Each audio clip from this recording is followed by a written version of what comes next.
Hello friends, welcome back to my YouTube channel.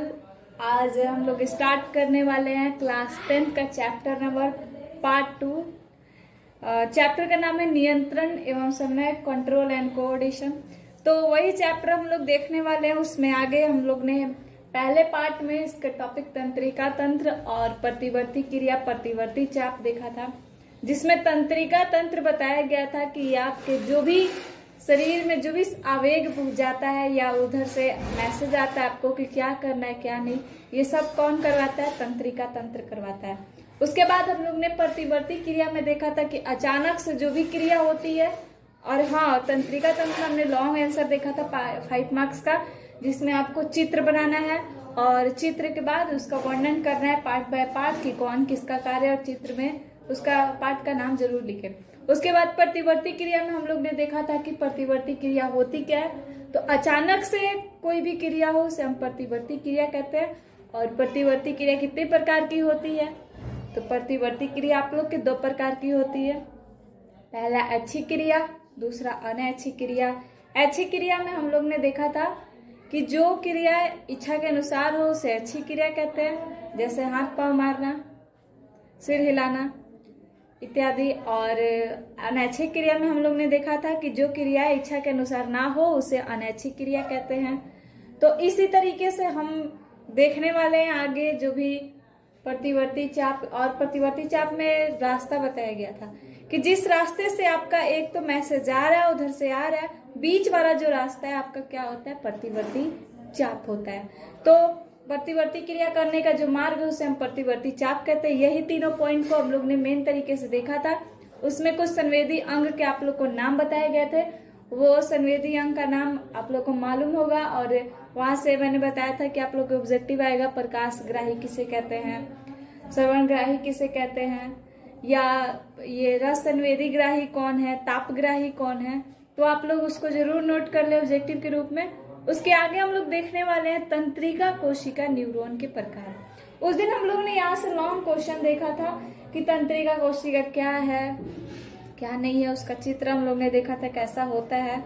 तो अब उसका आज हम लोग प्रकार देखने वाले हैं कि इसमें आखिर जो आवेग जाता है वो कौन लेकर जाता है, उधर से वापस आता है तो कौन लेकर आता है, बीच में कौन क्रिया करता है। यानी एक वैसा ही प्रोसेस है जैसे आप लोग कोई व्यापारी व्यापार करता है, एक सामान इधर से भेजता है अपने द्वारा, उधर से कोई और लेकर आता है, बीच में कोई और माध्यम होता है। तो बस वैसे ही यहाँ भी कुछ आप लोग वहीं से ऑब्जेक्टिव एग्जाम्पल जोड़ ले कि बस व्यापार वाली ही काम हो रहा है।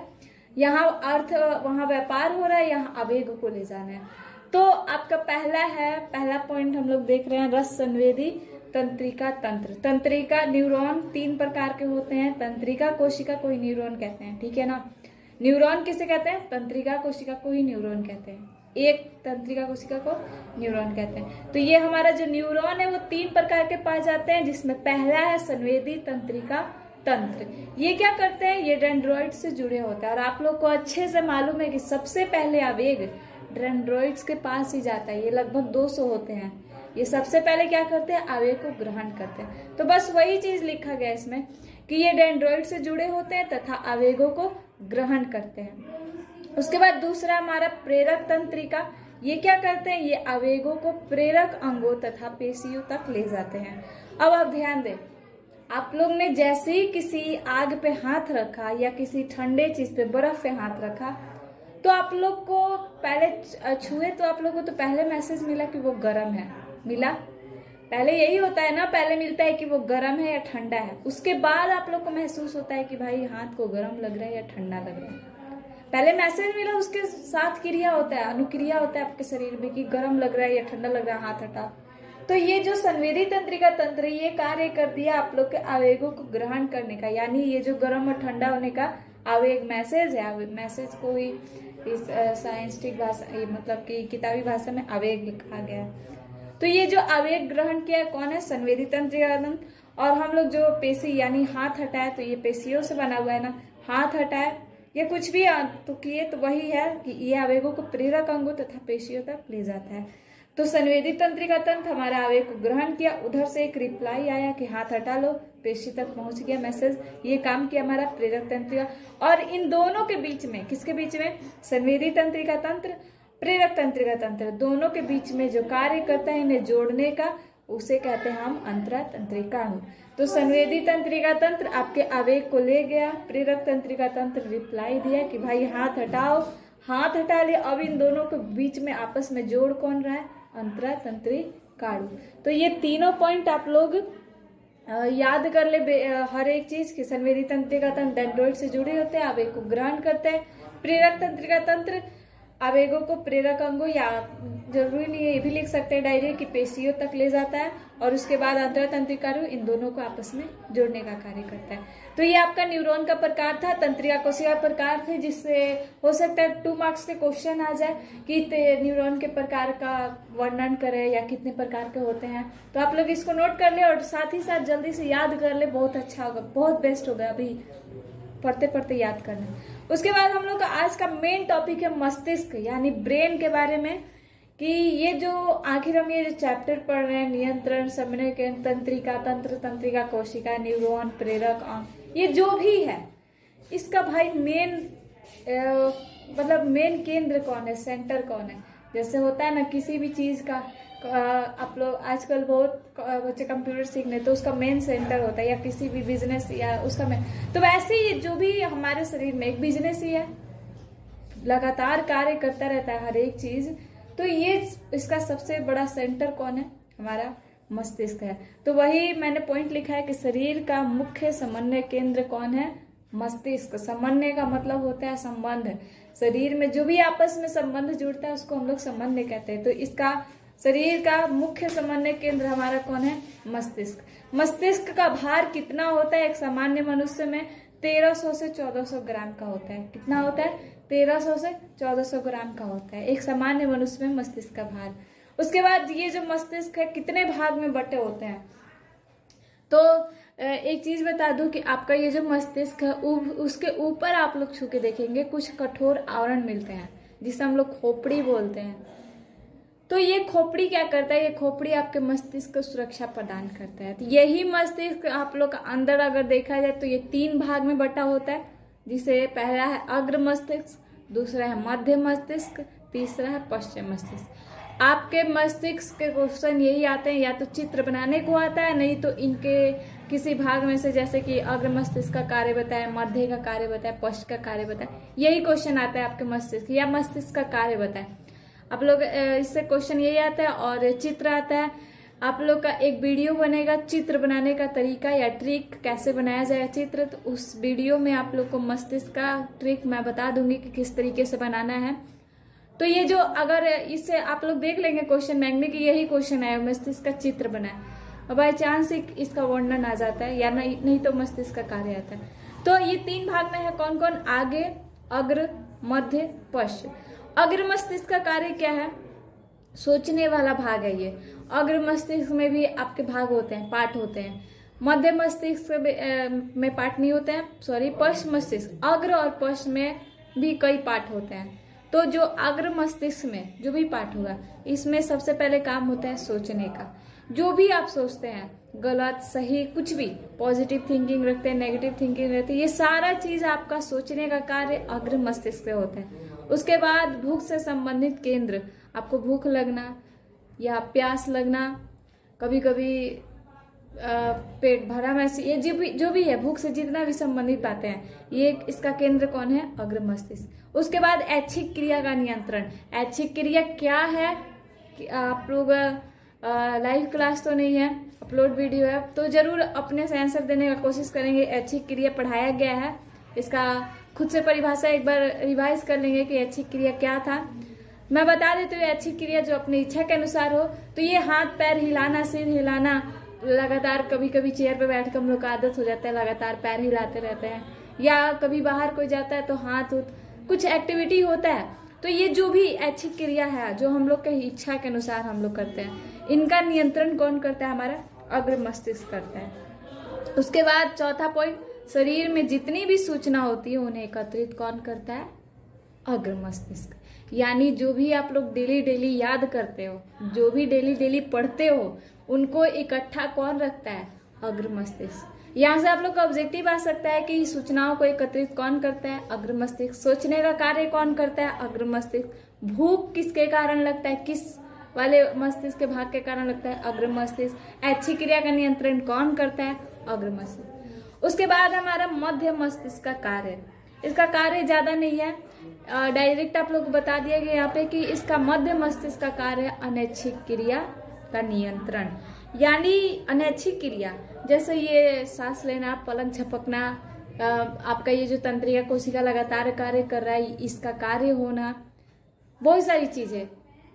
तो ये जो अनैच्छिक क्रिया, इनका नियंत्रण कौन करता है, मध्य मस्तिष्क करता है। अब नियंत्रण कैसे होता है, लगातार आप चाहोगे तो अपनी इच्छा के अनुसार थोड़ी, जैसे डेली सांस लेते हो वैसे ही लेते हो, ऐसा तो नहीं होता है कभी एकदम तेज कभी कम नहीं। तो ये जो नियंत्रण होता है अनैच्छिक क्रियाओं का, पलक को कितनी बार झपकना है, कैसे झपकना है, ये सब का नियंत्रण कौन करता है, हमारा मध्य मस्तिष्क करता है। तो मध्य मस्तिष्क का कार्य है अनैच्छिक क्रिया का नियंत्रण। उसके बाद लास्ट पॉइंट तीसरा भाग है हम लोग का पश्च मस्तिष्क। इसका कार्य है शारीरिक संतुलन को बनाए रखना। जैसे कि आप लोग साइकिल चलाते हो या पेंसिल से लिखते हो या पेन से लिखते हो, रबड़ से मिटाते हो, जो भी कार्य करते हो, इसको कितना कब कितना बैलेंस रखना है, किस तरीके से पकड़ना है, किस तरीके से लिखना है, इन चीजों का संतुलन कौन बनाए रखता है, पश्च मस्तिष्क। या ये लोग जो शराब ये जो नशा करते हैं उनका भी संतुलन या कहा जाए कि कौन ये सबको नियंत्रित करता है इन चीजों को, तो पश्च मस्तिष्क। जो ज्यादा मतलब शराब पीते हैं तो उनका सबसे प्रभावी यही मस्तिष्क होता है, पश्च मस्तिष्क की प्रभावी हो जाता है। तो संतुलन वो लोग इसीलिए नहीं बना पाते हैं, इसीलिए इधर उधर भटकते रहते हैं, गिरते रहते हैं। तो पश्च मस्तिष्क कार्य करता है शारीरिक संतुलन बनाए रखने का, और दूसरा है पेशियों की गति को नियंत्रित करता है। जो भी आप लोग आपकी हाथ से जो भी कार्य हो रहे हैं उसके संतुलन को बनाए रखता है कौन, पश्च मस्तिष्क। और आपकी पेशियों की गति है, जैसे दौड़ना, भागना, कुछ भी करना, तो इनको नियंत्रित कौन करता है, हमारा पश्च मस्तिष्क करता है। तो आप लोग इनके कार्य याद रखेंगे, इससे आप लोग का कार्य ही आता है क्वेश्चन कि इसके कार्य क्या है, कितने भाग में बटा होता है।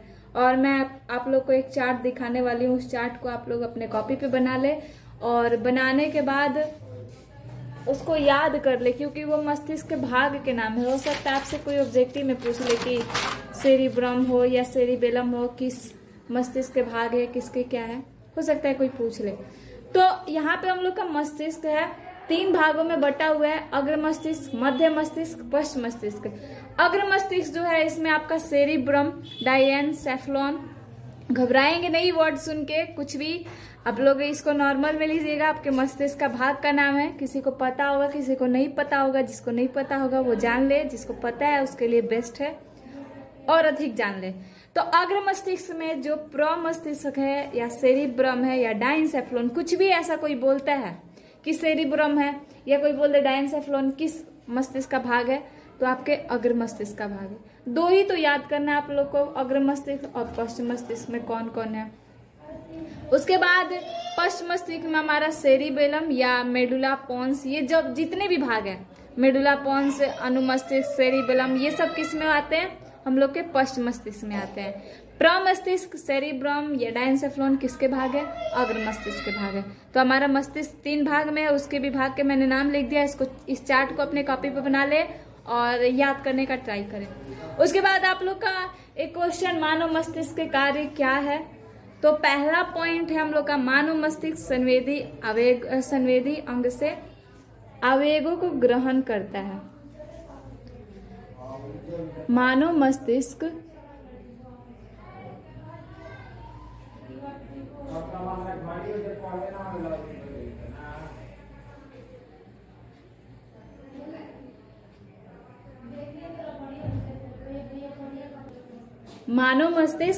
संवेदी अंग से आवेग को ग्रहण करता है। दूसरा पॉइंट, ग्रहण किए गए आवेगों को प्रेरक तंत्रिका के माध्यम से कहाँ तक भेजेगा, पेशियों तक। यानी आपके संवेदी और प्रेरक तंत्रिका, ये जो दोनों कार्य किए थे वो आपको मानव मस्तिष्क के कार्य में लिख देना है कि मानव मस्तिष्क संवेदी अंग से आवेग को ग्रहण करता है। फिर दूसरा पॉइंट, ग्रहण किए गए आवेग को प्रेरक तंत्रिका के माध्यम से कहां तक भेजेगा, पेशियों तक भेजेगा। यानी पहले आप लोग आग पे हाथ रखे, गर्म महसूस हुआ, वो आवेग चला गया और उसके बाद पेशियों तक जो प्रेरक तंत्रिका के माध्यम से जो आवेग गया वो दोनों कार्य हो गए। और उसके बाद तीसरा है, ये सभी प्रकार की सूचना को संग्रह करता है। आप लोग ये भी लिख सकते हैं जो अग्र पश्च मध्य, क्योंकि मस्तिष्क के कार्य करना है तो ये अग्र पश्च मध्य का भी अगर कार्य आप लोग को याद रहेगा तो आप लोग उसको भी पॉइंट वाइज बना के लिख लें। ये नहीं कि मतलब हम लोग को कैसे 3 पॉइंट लिखवाया गया, 3 ही पॉइंट है 4। आप लोग ये भी लिख सकते हैं अच्छी क्रिया का नियंत्रण करता है, अनैच्छिक, यानी जितना ये तीनों भाग में पॉइंट लिखवाएगा उस पॉइंट को लिख के आप लोग याद कर सकते हैं। अपने से भी आंसर इसका बड़ा कर सकते हैं जिसको बड़ा करने का मन होगा।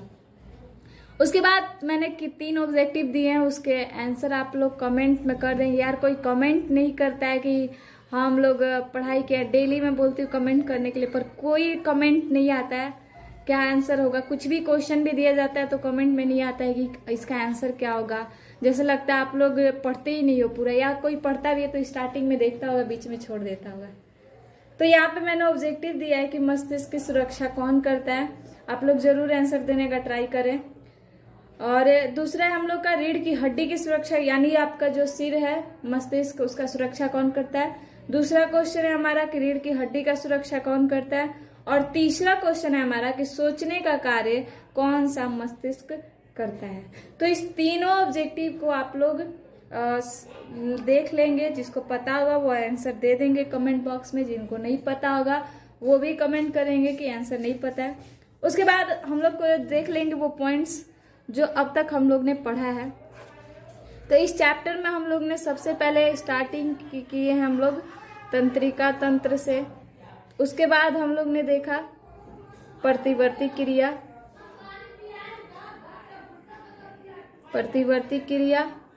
और इसके प्रकार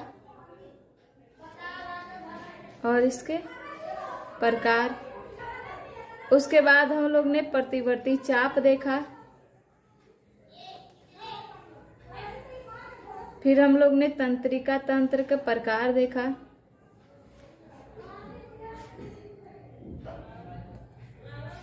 तंत्रिका तंत्र के प्रकार, उसके बाद हम लोग ने यहाँ पे मस्तिष्क देखा है, इनके मस्तिष्क के भाग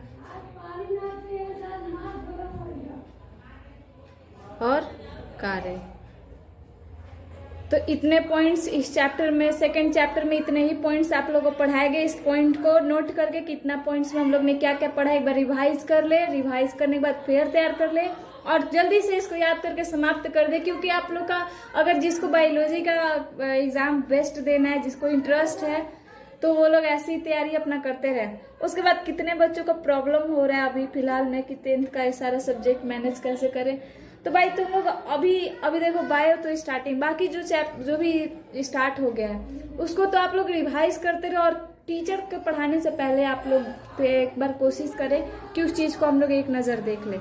और एक रूटीन जरूर, ये नहीं मैं बोल रही कि आप लोग रूटीन ऐसा बनाए कि 7 बजे बैठ के ये सब्जेक्ट पढ़ना है, ऐसे रूटीन से कोई नहीं पढ़ता है भाई। रूटीन ऐसे बनाओ कि 1 घंटा एक सब्जेक्ट पे जरूर देना है डेली, कैसे भी 1 घंटा, ज्यादा नहीं, क्योंकि ज्यादा कोई देता भी नहीं है। जिसको बहुत पढ़ने का शौक होता है वही दे पाता है।